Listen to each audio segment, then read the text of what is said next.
eu tenho atuado numa ação de improbidade administrativa ajuizada pelo Ministério Público que requer, em suma, um ressarcimento ao erário no valor de R$ 500 mil. O processo conta com 10 réus no polo passivo da demanda e é especificado na petição inicial qual o suposto dano que cada um dos réus cometeu nesse hipotético dano à administração pública. E houve o pedido da indisponibilidade dos bens dos réus nas suas devidas proporções.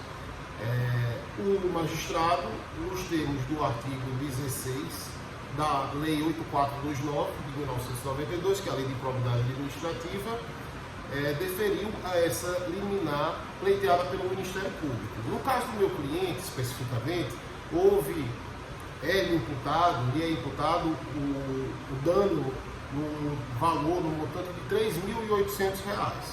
Para nossa surpresa, houve a construção de 2 automóveis e de uma moto, que totaliza quase R$ 200 mil.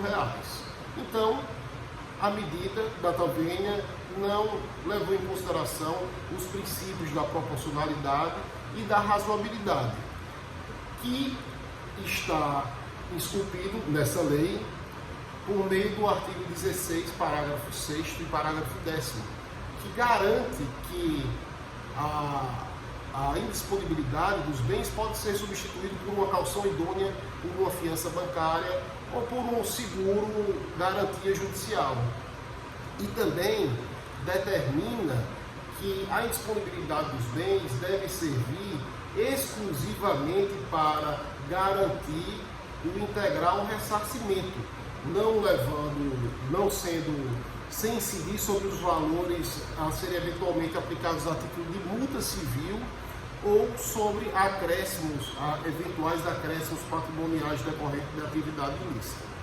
Então, é fácil de perceber que essa constituição de bens, repito, não observou esses princípios que são pilares, um dos principais pilares do nosso ordenamento jurídico, do Estado Democrático de Direito, que proíbe os excessos justamente em sede de restrição de direitos, como está ocorrendo aí uma restrição no direito da propriedade. Nesse sentido, qualquer limitação legal, ela deve ser adequada, ou seja, ela deve ser apropriada, ela deve ser necessária, ou seja, exigível, e deve se levar em consideração a proporcionalidade em sentido estrito, ou seja, a medida a ser tomada deve ser uma medida justa. Nesse caso, nós teríamos 2 caminhos para corrigir esse equívoco. Primeiro, interpor o recurso denominado de agravo de instrumento, nos termos do artigo 16, parágrafo 9º da Lei de Improbidade Administrativa, e aí a decisão seria revista pelo Tribunal de Justiça, ou atravessar o processo com uma petição fundamentada requerendo a reconsideração dessa medida e que fosse oportunizado ao cliente o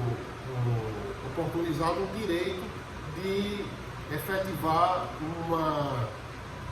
um depósito bancário, um depósito judicial, para garantir esse valor, se havendo a condenação no final do processo.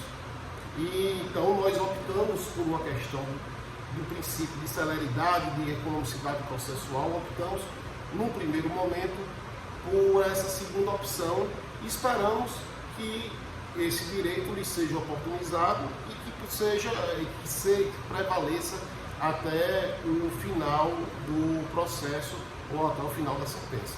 Então, fica aqui a nossa contribuição nesse caso prático que estamos também atuando. Até mais.